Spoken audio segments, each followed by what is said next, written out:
Alumni Relations offers this financial education workshop just for you. Listen carefully tonight, particularly for our young alumni to be from the class of 2023. The information provided here is designed with your unique needs in mind. So take this hour you've invested, learn everything you can, and we will be allowing the last part of the workshop for questions. So you can enter them in the chat room or the Q&A pop-up. We will be monitoring them. We will be recording the Zoom so we can share it with you after the presentation. Starting off with our presenters tonight, James Jenkins is the president of Conchicala Corporation, having held this role since 1994. Remarkably, he has had over 30 years of experience in real asset management, including commodity trade, logistics, infrastructure, risk management, compliance, and corporate governance. Jenkins has also served as chief executive officer of Westway Group, now Tanda. Since 2019, he has served on Mercy College's Board of Trustees, and he is passionate about bringing financial education to Mercy students. Also with us is Paul Lorenzoni. He's the Director of Student Financial Services at Mercy College and has been on staff for over 12 years. He's also a Mercy College alumnus, having completed his degree in organizational leadership in 2019. As a first-generation college student, he brings a unique and needed perspective to student experiences with financial aid and Mercy life in general. He's married with 3 children, and when he's not working diligently on behalf of Mercy students, he enjoys spending quality time with his family. Welcome. Thank you so much, Jim and Paul. Pleasure to be here. Thank you. Great to be here. So this slide really repeats what you've already heard here, but as the introduction said, I'm really a commodity trader. If we go to the next slide, what that means in terms of disclaimers is that I am not a financial advisor. Giving financial advice is a very specialized skill. It's heavily regulated by the government, and it's not where I have particular expertise. What we're here to do tonight is really just talk about very basic skills that anybody can master. I'm an English major, never went to business school, never studied accounting. Most of the stuff that we're going to talk about tonight should be plainly understandable to just about anybody. Embedded at the core of it is that you really need to understand yourself. A lot of what goes into financial planning is understanding your strengths, your weaknesses, your personality, so that you can put it all together, create a financial plan based on who you are now and who you want to be, right? You need to understand the time value of money. What that really means is you need to understand that in order to be financially secure in 10, 20, 40, 50, 60 years, you need to start saving, because your savings are going to compound. You're going to earn money on top of the money that you've saved. And in the long run, the time value of money works in your favor, right? We're going to talk about growing your savings. Savings is great, but if inflation is at 6% where it is today, and you've got your money in a savings account that only pays you 2%, you're actually going backwards. The only way to make up that gap is to wisely invest.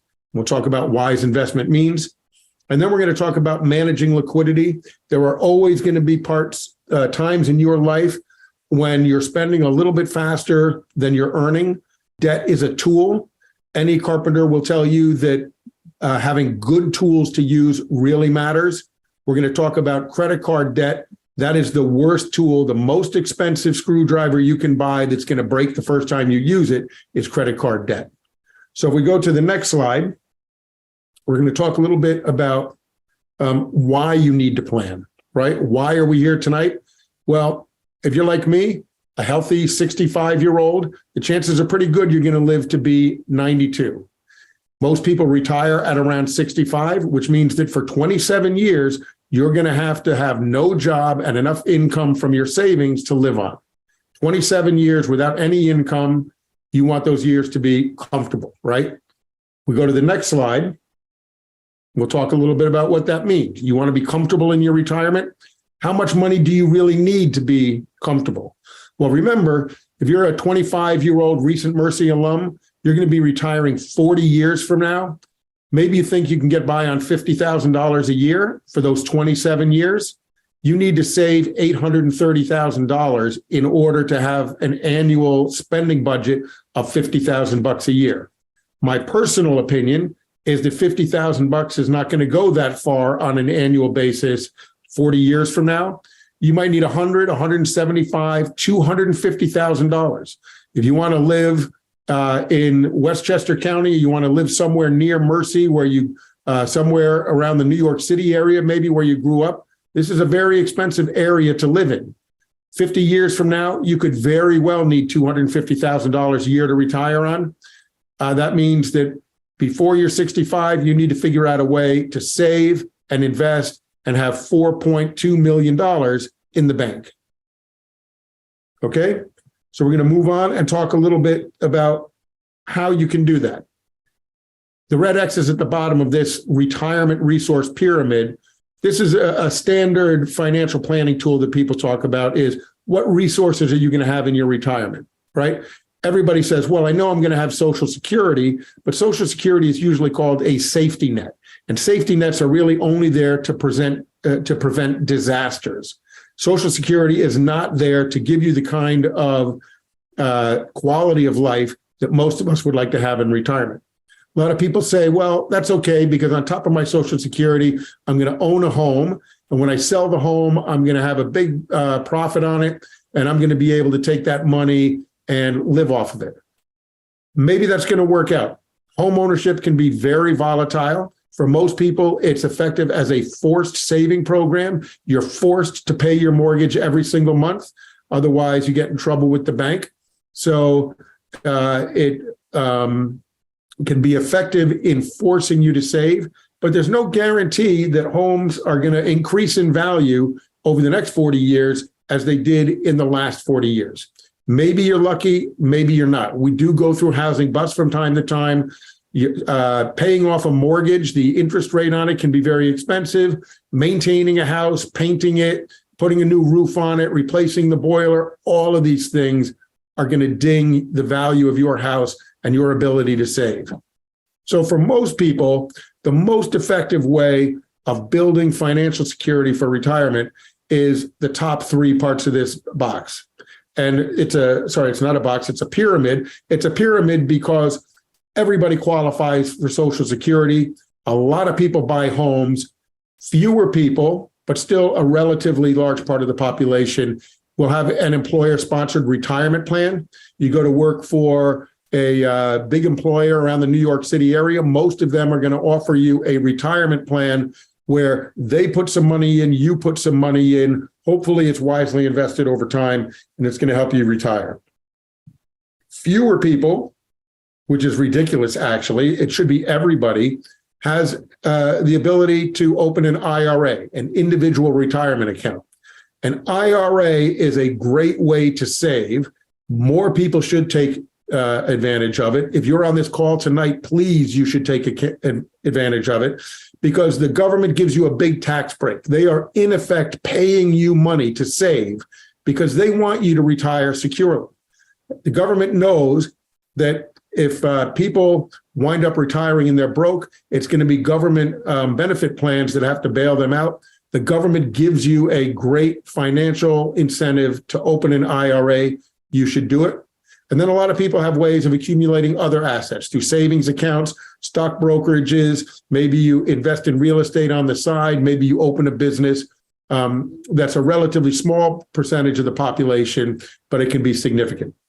If we move to the next slide, right, we're going to talk about how you can invest in and how you can develop those IRAs, employee-sponsored retirement plans, how you can accumulate other assets.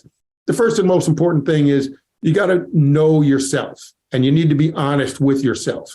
How disciplined are you, right? If we're talking about a savings plan and you say, oh yeah, I'm going to save 25% of every paycheck, but you know you're a person that is not inclined to that sort of discipline, if you know you're inclined towards impulse spending, if you know the kind of person that loves to blow a lot of money once a year on a fantastic vacation, that's great. I'm not here to preach about lifestyles to you, but I am saying don't kid yourself that you are very financially disciplined if you know in your own heart that you're not, right? You also need to talk about your risk tolerance. When we move on to investing, the amount of returns you get when you invest tends to be tied to the amount of risk that you're willing to take. A lot of people just can't sleep at night when they're taking a lot of risk. Other people love it, okay? You have to understand that about yourself. You also have to understand your level of patience. Are you really the kind of person who says, I want to put a little bit aside every paycheck, every week, every month, and I know that in 40 years, I'm going to be financially secure? Some people just, after 10 years of it, they look at their statement, they lose patience, they say, this really isn't working out the way I thought it was, and they change their entire strategy. You have to have a plan, you have to stick with it, and it really has to work for your individual personality. Okay? So we'll talk about you're developing a plan. What are the key components here? Well, first of all, saving is incredibly important.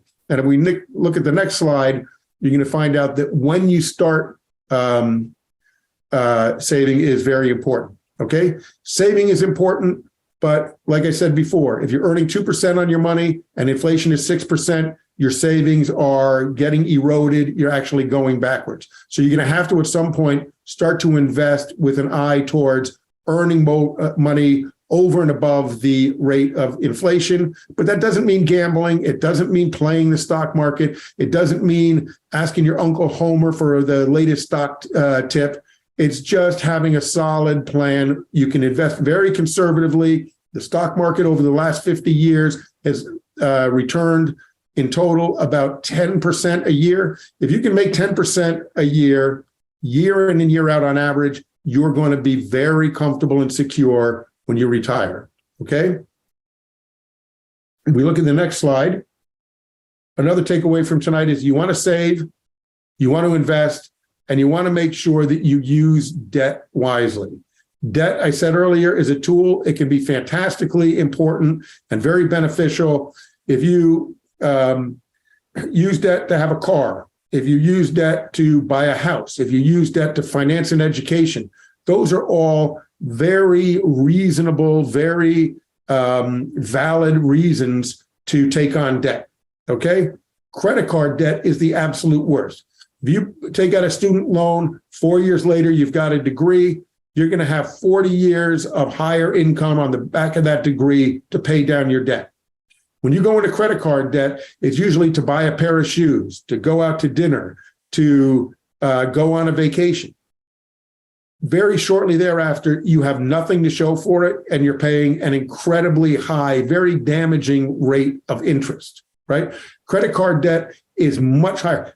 Mortgage debt right now, if you take out a mortgage, it's around 6, maybe 7%. Automobile loans may be slightly higher than that. If you get into credit card debt, right now it's going to cost you well over 20%. There's no way you can ever dig out of that hole, right? There's no, I said in the long run, the stock market pays 10% a year. You're saving, you're investing, you're putting money in the stock market, you're taking risk, you're earning 10%, and you're losing 20% on your credit card debt. It's the fastest way to get in the hole and destroy everything to do with your financial planning. We look at the next slide. We're going to talk a little bit about, okay, you want to save, you want to invest, you want to avoid credit card debt, which means managing your liquidity. How are you going to do it? You're going to create a financial plan. You're going to consider your current position. You're going to establish where your financial goals are. So where am I today? Where do I want to be in the future? 1 year, 5 year, 10 years, 40 years from now. And you're going to identify and evaluate alternative plans that could also achieve your goals, right? Life throws a lot of curveballs at you. It rarely turns out the way you plan it when you're 25 years old. You have to make sure that you're flexible. That means evaluating your plan from time to time and changing it when it's appropriate. We go to the next slide. We're going to continue to talk about financial planning here. Two very important parts of financial planning, and as I said earlier, knowing yourself, are to have a personal balance sheet, which tells you where am I right now, And then you have a personal budget, which tells you what the future looks like for you. Okay. Moving on to the next slide, we'll talk a little bit about a personal balance sheet. It's a summary of your assets. Assets, basically, it's a fancy word for what do I own today? Do I have money in the bank? Do I have a savings account? Do I own a car? Do I own a stereo? Do I have, some people, when they do a personal balance sheet, they'll even look at all their personal effects, like the value of my furniture, clothing, things like that, right? Then what are your liabilities? Assets are what you own. Liabilities are what you owe. I know I have so much in the bank. I know I have so many assets built up. I've got a car, but against the car, I've got a liability. I owe money on a car loan, right? Your net worth is everything that you own minus everything that you owe. That gives you your net worth, right? So if the only thing that I own, I have no money in the bank, the only thing I own is a $30,000 car, but I've got a $20,000 loan against it. I've got a $30,000 asset, a $20,000 liability. My net worth is $10,000. A lot of people ignore a personal balance sheet at their peril because they'll say, "Oh, I'm pretty plush. I'm pretty flush because I own a nice car." Well, you're really not that flush if you've got a big loan against it, right? So a personal balance sheet will tell you where you are today at a specific point in time. Along with a personal balance sheet, you're going to determine your net worth. It's going to give you a sense of your personal safety net. Are you living paycheck to paycheck? You have nothing in the bank. You have no savings at all. It's a fact that a large portion of the American population can't handle a $400 surprise expense, a medical bill, their car breaks down. People don't have enough for a $400 surprise expense, right? They don't have much of a personal safety net. Now, this can happen to well-meaning, well-intended, smart people, right? But you should know whether you have that personal safety net. That comes down to having a personal balance sheet, right? You have that balance sheet, you need to update it periodically because hopefully over time you are building wealth. But there are going to be times when you go backwards, when you take out a big loan for a house or a car, when you get laid off from a job and you have to eat into your savings, okay? So a balance sheet is going to tell you where you are today. A budget is going to tell you what your near future looks like, okay? A budget is a process of forecasting future expenses and savings. I know from my balance sheet where I am today, my budget says, okay, over the next 12 months, I'm going to have so much income. I'm going to have so much expenses in rent, insurance, food, entertainment, clothing, debt that I owe against student loans, et cetera. A budget is going to tell you, are you spending faster than you're earning? It's critical, right? You need to, a lot of people, I have a sister that's a realtor. She earns a lot of money in the summer. She doesn't earn a lot of money in the winter. Nobody goes out shopping for homes in the winter unless they absolutely have to, right? So a budget for her is critically important because she knows in July, I really feel like I'm doing great. I really feel wealthy. But when she looks at her budget, she says, yeah, all of that wealth I'm accumulating now, I'm going to wind up spending because my bills stay fixed, my mortgage, my communications, my cable bill, all of that stuff is going to be just as big in January. And I know my income is going to go down. So you're going to look at month by month what your expenses are, what your income is, and then you're going to try and understand for the period of a whole year. When you do a budget, you should be looking at an entire year, what you think your income and your expenses look like. So a budget is going to help you know where you're going, right? Knowing where you're going is going to help you save. If your budget, you do all of your income, all of your expenses, and you're just breaking even, you don't have a lot of room for savings, right? Savings is incredibly important. We know that we want to start saving early in life. So a budget is going to help you say, well, if I want to save $100 a month and right now I'm just breaking even on my budget, maybe I should go out to dinner a little bit less often. Maybe I should drop some parts of my cable plan. Maybe I should go for a cheaper phone plan, right? It's going to give you the ability to plan out your life and make room for savings, right? You want to start saving at a young age. The next slide shows us why. It's a little hard to read this, but you got two people, Sam and Sarah, right?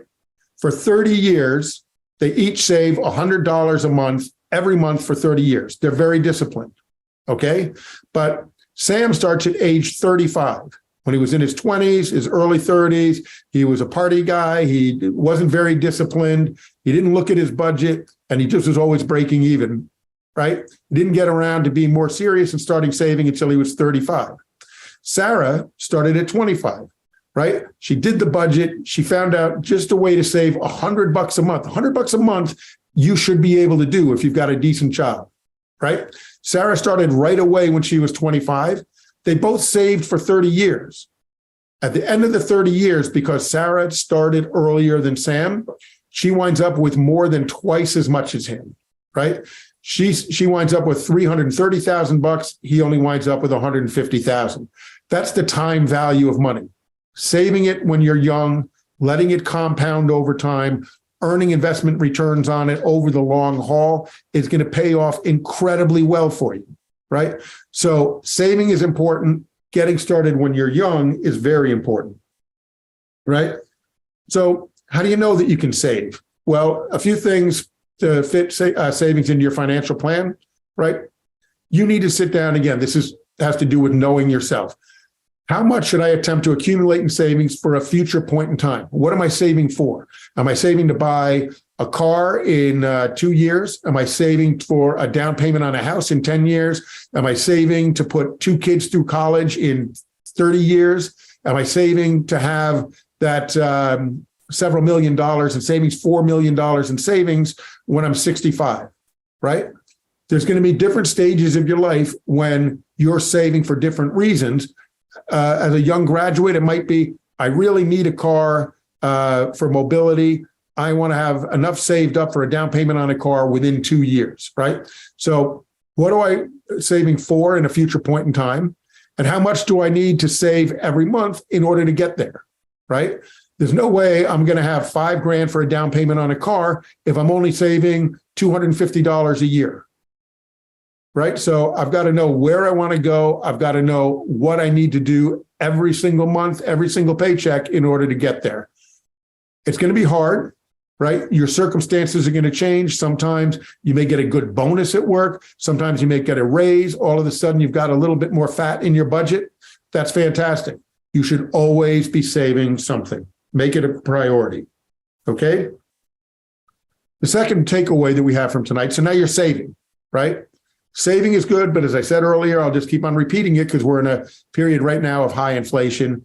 If inflation is eating away the value of your savings at 6% a year, and you're just putting it in a checking account or a savings account that earns you 2%, you're going backwards, right? You're earning 2%, it's costing you 6%, you're losing 4% of your money every single year.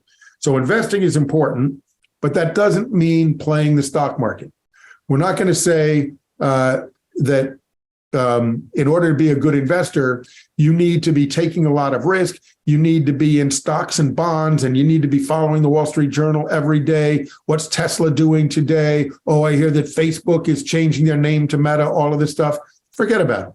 There's thousands, tens of thousands, hundreds of thousands of highly educated professionals out there who look at that stuff all day long. And over time, they have a very hard time getting it right. What you want to do is stay away from playing the stock market, and you want to understand what you're trying to get out of investing, as we'll see on the next slide. The key decisions for you about investments are, what are your investment goals, right? Are you thinking about 2 years, 5 years, 10 years, 40 years, right? Given your existing budget, should you even make investments? I'm a big advocate of it. I think that it's right. But if you've got a lot of other pressing matters, you may not be able to invest right now. The worst thing that you want to do is put some money into an investment and be forced to liquidate that investment in 3 months or 6 months or 1 year when maybe the market has gone down. Over time, I'm confident. I'm a big believer in the stock market that over time it goes up. But nobody knows where it's going to be tomorrow or in 1 month or in 6 months. So you got to make sure that you look at your budget and you really do have room for investing, right? You also need to know about your risk tolerance. how should you invest funds? You can find some very safe, very attractive funds to invest in, right? You can find some very aggressive funds that promise to make you higher returns. But what you want to do is understand, if I put money in something that's very aggressive and that is promising high returns, it's going to be volatile. There's going to be periods when it goes down as well as when it goes up. And I don't want to find that I just don't have the stomach to sit through those periods when it goes down. So you have to understand your risk tolerance and where your ideal investments are. Okay? Some rules for investing on the next slide. First, review your personal balance sheet. Where do I stand today? How much room do I have to invest? If you work for a company that has a 401k contribution, that's a kind of retirement plan, you should max it out, right? A lot of companies will chip in. If you're saving, they will chip in and match at least part of what you contribute to it. It's tax advantaged so that putting money in your 401k, you can do it with pre-tax money instead of post-tax. It's the most effective, easiest way. And frankly, because your employer is going to take it out of every single paycheck, it's almost like it doesn't exist.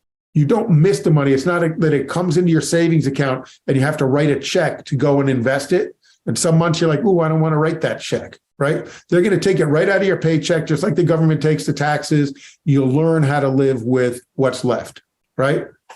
So you're going to max out your 401k contribution. You want to buy inexpensive, well-diversified mutual funds. What does that mean? A mutual fund is when a company takes your money, my money, money from thousands and thousands of people and buys a whole bunch of stocks or bonds or real estate, whatever the investment is. They pool the money together from a lot of different people and they can make big investments, okay? Well-diversified. To me, well-diversified means that you're investing in the entire stock market, an S&P 500 fund, let's say. I think it's very dangerous to invest in something like a biotechnology fund, right? Biotech, yes, you can hit some home runs, but it might be that we go into a period where there's higher interest rates for a while, and that clobbers biotech. Right? Having a little bit of everything means that some goes down, some goes up, but over time, you're targeting to make that positive return from the overall stock market, right? You should, inexpensive funds, what does that mean? There are a lot of people out there, a lot of firms that are going to approach you as a young potential investor. They're going to try and create relationships with you, and they're going to charge you a lot of fees to do it. You don't have to pay a lot of money to get into well-diversified mutual funds. You should always look when you buy a fund, they'll tell you what the expense ratio is. Some of them are very expensive compared to others, okay? The last thing that I'll talk about, rules for investing, is be prepared for volatility, right? Over time, the stock market has gone up. I started investing over 40 years ago. Over time, I've done very well. I will tell you, last year was terrible, right? Every single month, I lost money. I'm not a risk taker. I'm not a person that was out there doing crazy things. The overall stock market was down somewhere between 15 and 20%. That's going to happen, which brings us to our next slide. I don't know how many people on the call tonight have ever heard of Warren Buffett. Warren Buffett runs a company called Berkshire Hathaway. He's widely regarded to be the best investor that ever lived. These are his results over time. Some great years. Mostly winners, because most years the stock market goes up, but he's had some terrible years. You look back in the 1970s there, he had some years when he got absolutely clobbered, okay? Even the smartest, best, most legendary stock market investor is going to have years when he loses money. If this chart was updated past 2019, he's, I think, 2 out of the last 5 years, he actually lost money. Warren Buffett's not losing sleep over that. In the long run, he's made excellent money. He's confident that's going to continue to be true going forward. The last thing I'll do about talking about investing is just pound home here. A penny saved is a penny earned. When people talk about investing, they're always saying put money into the stock market, put money into bonds, and then receive an income, right? But if your target investment return, let's say you want to invest in the stock market and you hope to make 8%, which I think is reasonable, right? You've got student debt that's costing you 4%. You've got an auto loan that's costing you 6%. You've got credit card debt that's paying you 20%. You get a bonus at work. You take on a second job. You've got a little bit of extra cash. What should you be doing here? Well, saving yourself, not having to pay 20% on your credit card debt blows away all the other returns, right? Pay down your credit card debt because the stock market is in effect paying you 8%. Your student debt is costing you 4%. Your credit card debt is killing you at 20%. Pay that down. If you had no credit card debt, well, frankly, if you got a little bit of a windfall, you had some extra cash. If you thought you could make 8% in the stock market, why would you pay off your auto loan? It's only costing you 6%. You could take the money from the 8% investment, you can pay off the 6% auto loan, and you can still have 2% left over for yourself to go buy ice cream, right? So a penny saved is a penny earned. When you're looking at your investments, when you're looking at how much you save, you want to be looking, again, this is part of your personal balance sheet and your budget. What not only do I have coming in from my job and hopefully from my investments, but what do I have going out from rent, from utilities, but also from loans and debt? Going to the next slide, right? I'm going to bang on about credit cards. Credit cards will destroy everything else. I just showed you 20% for credit cards, 25% for credit cards. I put money at JP Morgan Chase in a checking account. They pay me less than 0.1% interest on it. If I borrow money from them on my credit card, right now they charge me 22%. That's why bankers get rich, right? They borrow money from me and pay me less than 1% interest. When I borrow money from them, they charge me 22% interest. There is nothing you can do that makes it worthwhile borrowing money at 22%. You're not going to make it back in the stock market. The cost of your house is, the price of your house is not going to go up 22% a year. You're not going to get raises from your job at the rate of 22% a year. Stay out of credit card debt. If for some reason you get into it, pay it off before you do anything else. Okay? So let's talk a little bit further about debt management. I said earlier, debt is a tool. Tools can be very useful, but credit cards are not a good tool.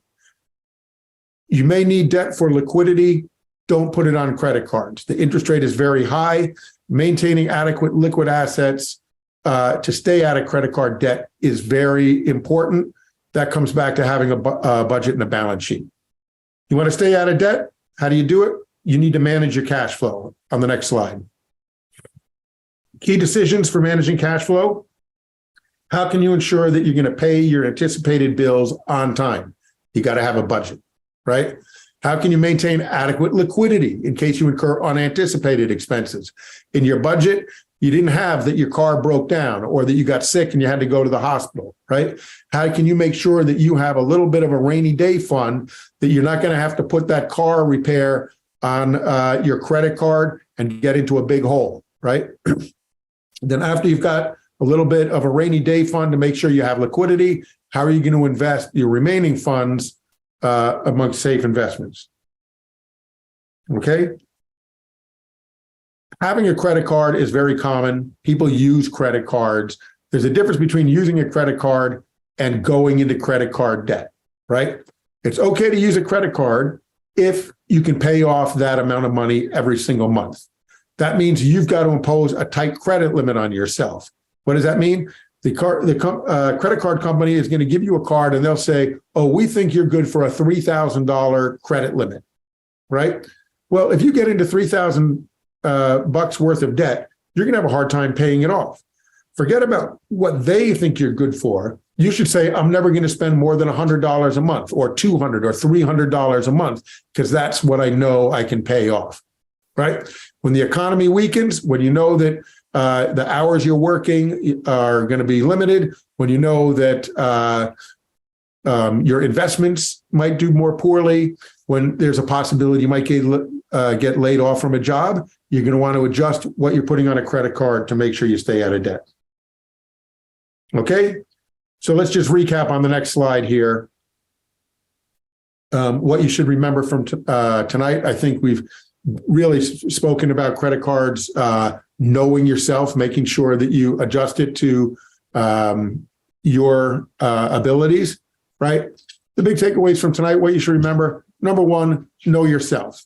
Knowing yourself means your tolerance for risk, your discipline, your level of patience. It also means knowing where I am today with a balance sheet, where I want to be over the next 12 months with a budget. The balance sheet and a budget, write them down. If you haven't written them down, you're kidding yourself.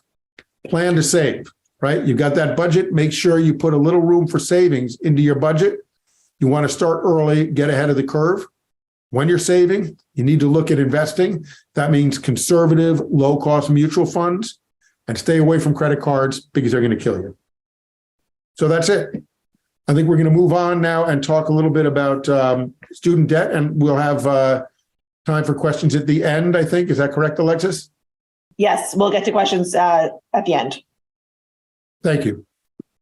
Jim, thank you so much. That was super, super informative. I'm not a young man myself, and even I managed to learn something this evening. So I'm confident everyone on this Zoom today should take away some really important things from that. So certainly thank you to you for that. Financial literacy, part 2. I'm starting with part 2 with this group tonight because part 1 is really for when you were freshmen or perhaps sophomores. We are no longer freshmen and sophomores, so I figure we'd forget about part 1 and go right on to part 2. As Alexis, as you mentioned, I'm Paul Lorenzoni. I'm the Student Financial Services Director here in Mercy College. And let's just kind of jump right in. This is a very, very stressful topic. Finishing school should not be so stressful. You have other things to worry about other than finances. For those that have graduated and are alumni, congratulations. For those that are on the brink of that, we want you to focus on finishing strong. That means you shouldn't be focused so much on your finances and your student loans. Of course, they're important, and of course, you need to understand where you stand with them, but let's reduce some of that stress for you this evening. Much as Jim said, it's critical to know where you stand. You can't know where you're going if you don't know where you are, as I like to tell my students. The Department of Education really makes this pretty simple for you. With just a few clicks of a mouse pad, you could figure out how much you took out in federal student loans. You could determine what your repayment options might be. And you can even work through an exercise where the actual repayments will be presented to you in different formats, which is really, really sweet and very, very easy to understand. A lot of what the Department of Education has come to understand and realize is that students are sometimes overwhelmed with the legal lingo that unfortunately I need to deal with. So they developed a website that's really just written in plain English. But if we move on to the next slide, we could talk a little bit more about that. The main website is studentaid.gov. For those of you who have taken out loans with Mercy College, you probably know this website, or you certainly should. It's where you did your master promissory note. It's where you did your graduate plus loan if you're a grad student. But it also could be where you go once you are done with Mercy College and it's time to think about those repayment options and other items that come up. Much as Jim mentioned, sometimes you run into a little bit of financial difficulties or struggles. You get laid off, recessions hit, etc. There are options to defer or go into forbearance on your loans. The bottom hyperlink is a loan simulator, which I'm going to get back to in just a moment, but that's just a wonderful, wonderful tool for us to utilize when we're talking about your situation and how much you owe and what you need to repay. So with that, I'm going to share my screen and actually show you a real world example of that loan simulator, if that's okay with you. So here we are, studentaid.gov, and you can see we are on the loan simulator page. There are 3 main options here. If you want to find your best student loan repayment strategy, if you're in one of those situations where you're a little bit struggling with your loans and you need to understand what your options may be, or if you're thinking about coming back to school, graduate school, second degree, etc., what happens if you want to borrow more money? So those are the three things that the Department of Ed thinks is important for you to understand. We're only this evening going to focus with this first one, finding the best loan repayment strategy. You, as a student or former student, should log in to start. I'm going to just do this from scratch just to kind of go step by step with you. And trust me, this is 5 minutes, but I think it's 5 minutes worth doing. So we're going to fill in some basic information. I am going to assume we have a job. I'm going to assume we've graduated and have filed taxes. I'm going to assume that we're saving for retirement. And you pay for health premiums through your paycheck.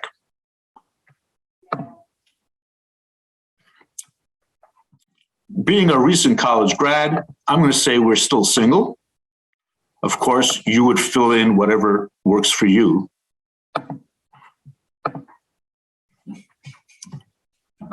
I don't think we're going to stray too far from New York. So let's say we still live in New York. Now, here's an interesting one. If you have a job, you know the answer to this. If you're currently a senior, you may not know what the answer to this question is. So what do? You're going to go here to use my school's data to estimate this. A little bit more keystrokes here. New York again. We are at Mercy College. I got a bachelor's degree and I got it in business administration. Of course, you would fill in the one that's relevant for you. The Department of Ed is estimating that the median salary will be $39,500. That may be off. You might have a job for more. You may have gotten an entry-level job for a little bit less, but let's go ahead and use this number as the estimate. So there we are with the 39,489. We estimate, well, actually the Department of Ed estimates that salary should increase by about 5% a year. So we'll leave that at 5%. This question, we could determine how much you want to contribute towards your retirement yearly. If it's $100 a month, that would be $1,200 a year. So we can just punch that in here. Health insurance premiums, that varies dramatically from job to job and person to person. I'm going to use a rough estimate of yearly amount of $3,600.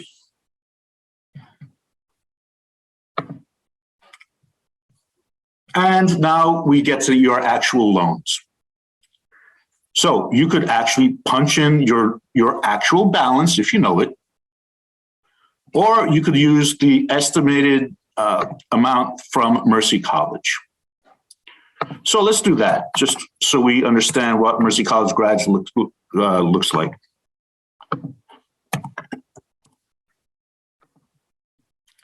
Again, we got a business bachelor's degree in business. So we're estimating those loans. You'll graduate with a 4-year degree at $23,125 with an average interest rate of just what Jim said, 3.9%. I believe his estimate was 4%.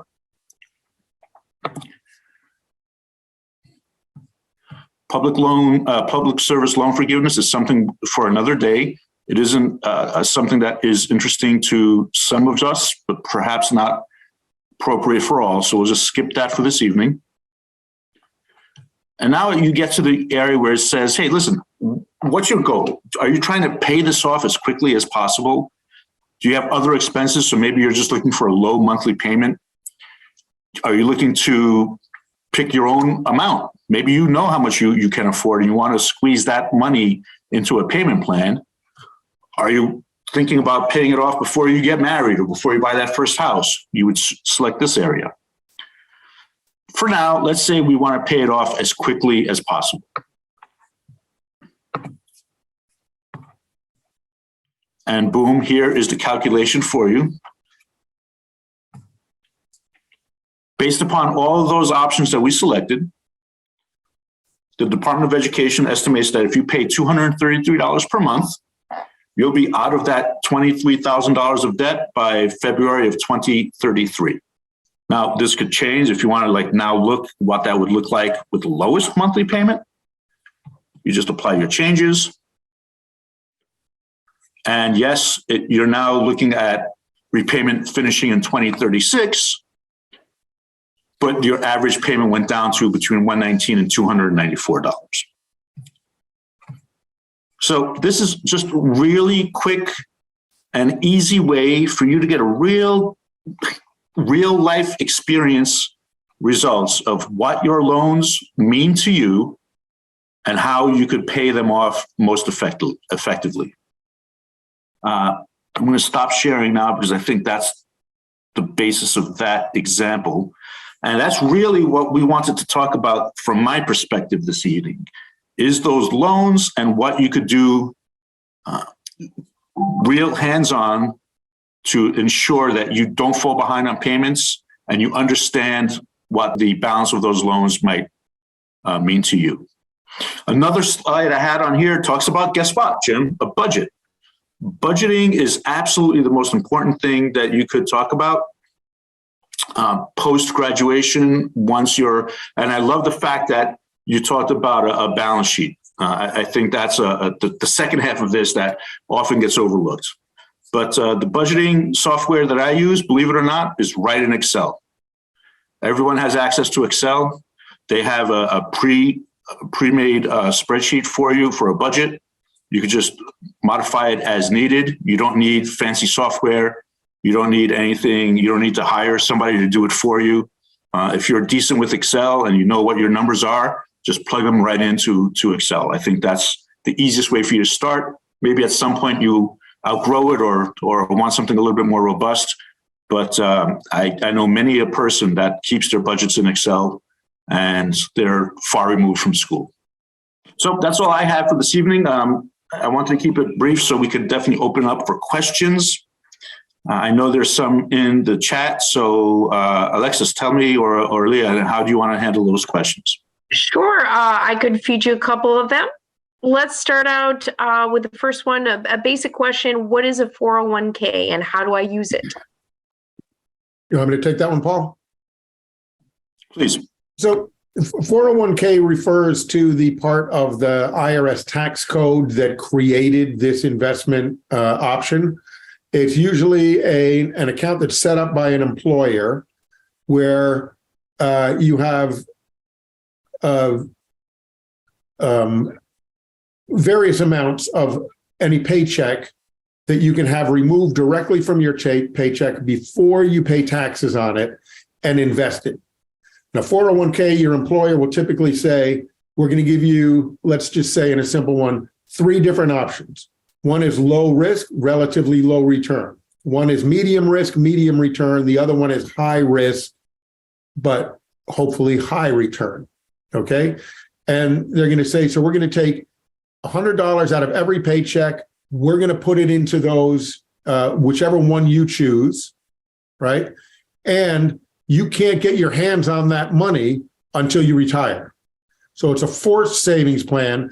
The big advantage of it is that if you're not participating in a 401k, you have to take $100 out of your paycheck. You pay taxes, let's say all told it's 30%. You've only got $70 left, and then you can put it into an investment. The government's saying if you do it through this Schedule 401k, right, we're going to let you take the $100 out. We're not going to take any taxes from it until you retire and you start to liquidate that 401k. So it's really very, very effective to not have to pay taxes for 40 years. It's a great, great option. It's so great that your employer will probably offer you an incentive to do it. I think the government limits how much you can put into one for total in a year, but a lot of employers will say, look, if you invest in your 401k, we're going to give you an extra $1,000 every year. We'll put it into your 401k also. Gotcha. Thank you. There was a question regarding student aid. So Tor asked, when I'm on the student aid site filling out my information, how do I do any of that? I have personal help from my mom, and I'm really having a hard time understanding. What would I do? If you're feeling overwhelmed, what's the best way, Paul? Come see us. Come see somebody in the Student Financial Services office. We're always happy to assist. We always think it's easy because we do it every day. I have to sometimes remove myself from that and realize that if you're doing it for the first time, it could be a little bit overwhelming. And that's okay. There's absolutely nothing wrong with that. Come by. You don't even need an appointment. Just stop in any campus, Bronx, Manhattan, Dobbs Ferry. Give us a call if you'd prefer. We have an 877 number set up that you could just patch us through. You'll get patched through to us, excuse me. That's an easy fix. That's not something that you should be feeling overwhelmed about. We'll take care of that for you. Awesome. Definitely a hands-on workshop in more ways than one. It extends beyond this. So another question came in, what type of an investment will compound? And how do we invest in all of these? So 2 questions there. Something that compounds is typically something that pays you a fixed rate of interest, right? So you put in $100 and you earn 10% on it. At the end of the year, you've got $110, right? If you earn 10% again the next year, you're not only earning it on the original $100 you put in, but you're earning 10% on the $10 that you earned the prior year. So each year, the amount that you earn is going to compound. So it's typically the term that you'll hear used quite often is people will say it's paying a compound rate of interest. The stock market doesn't necessarily compound because you can't be sure what rate it's going to pay you every year. We saw with Warren Buffett, some years it's down, most years it's up, but some years it's down. So you can't count on having it compound and continue to rise every single year. How do you invest in these things? If you have an employer that sets up programs for you, I think that they're typically the best, easiest way to do it. They handle a lot of the administration. They handle a lot of the paperwork. They'll typically have a human resources department that can walk you through it. Just like we're seeing with the student financial aid department here, they can help you with questions. They can help you with paperwork. Quite often, employers will have human resources departments. And when you're looking for a job after graduation, that's always important. A lot of people think that they're just there to be asked questions by the prospective employer. You shouldn't have any nerves about asking your employer, do you have benefits? Do you have a 401k plan? Do you match my contribution to the 401k plan? Do you have a human resources department that can help me navigate some of this? Awesome. And then I think we have another question that might be directed toward Paul. This one comes from Gold. Gold says, is there a way I can pay any amount I choose anytime I want, say twice a month? No, the technical answer to that is no. You do need to set up a fixed payment plan. But I think what you're really asking is there a way that I can have some flexibility with those payments? And the answer to that is yes. What you would do is you would set up the payment plan that has the lowest amount due per month.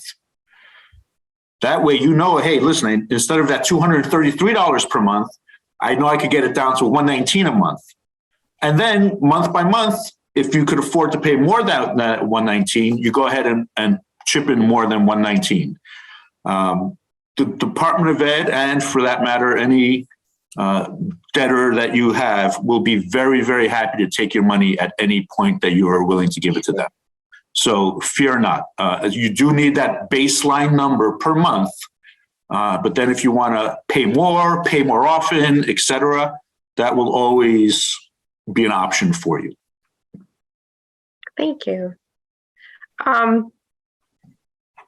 think that might have been our last question in chat.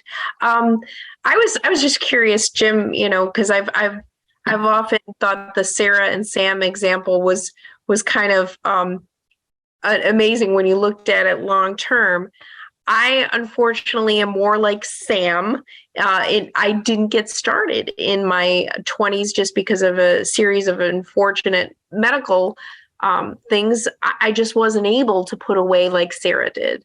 For many of our students and alumni, we do. You mentioned that we do live in an expensive area, and say for somebody that is having other struggles and obstacles, and putting away that $100 a month is just not a possibility because you're living paycheck to paycheck. How can you kind of navigate that? And is there any quick tips to kind of catch up if you haven't been able to be a Sarah? So I think that there's going to be periods in everybody's life where you have financial distress, and there's no simple answer. There are going to be times when you're spending faster than you're making. There's going to be times when you have unexpected expenses, let's say, like medical expenses, right? That's why I think, first of all, knowing yourself is very important.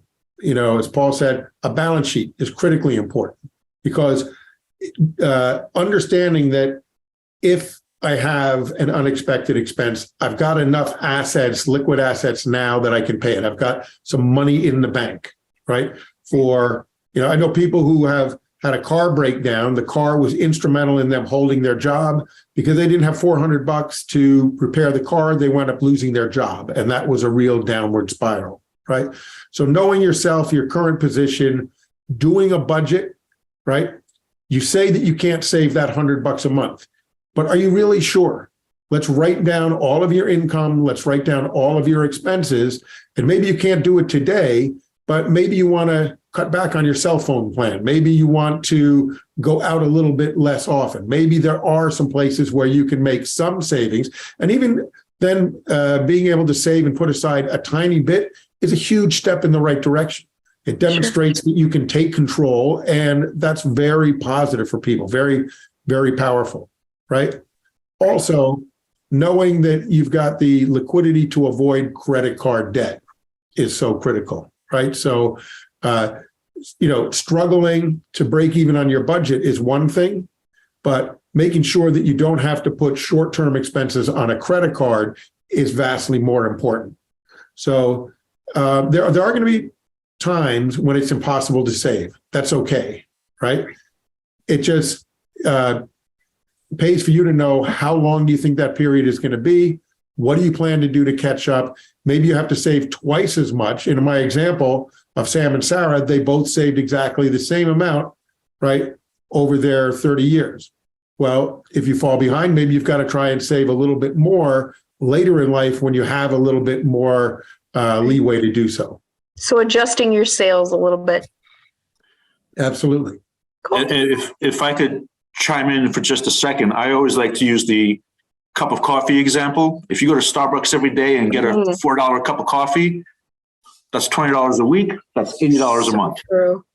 If you take that $4 and physically remove it from your wallet and put it in your pocket, and then at the end of the week, you have a $20 bill at home, and then use that to invest, that adds up very easily and very quickly. That's a good point. Great point. Awesome. I think we've covered all the questions, and that we're almost at the end. We're at the end of the hour. Yeah. Thank you, Jim and Paul, so very much. We truly appreciate your time and this information. We'll share out the recording of this presentation and the slides in the coming weeks. So thank you so much. Thank you. Everybody. Have a good evening. Everyone. Have a great night. Have a good one. Bye-bye.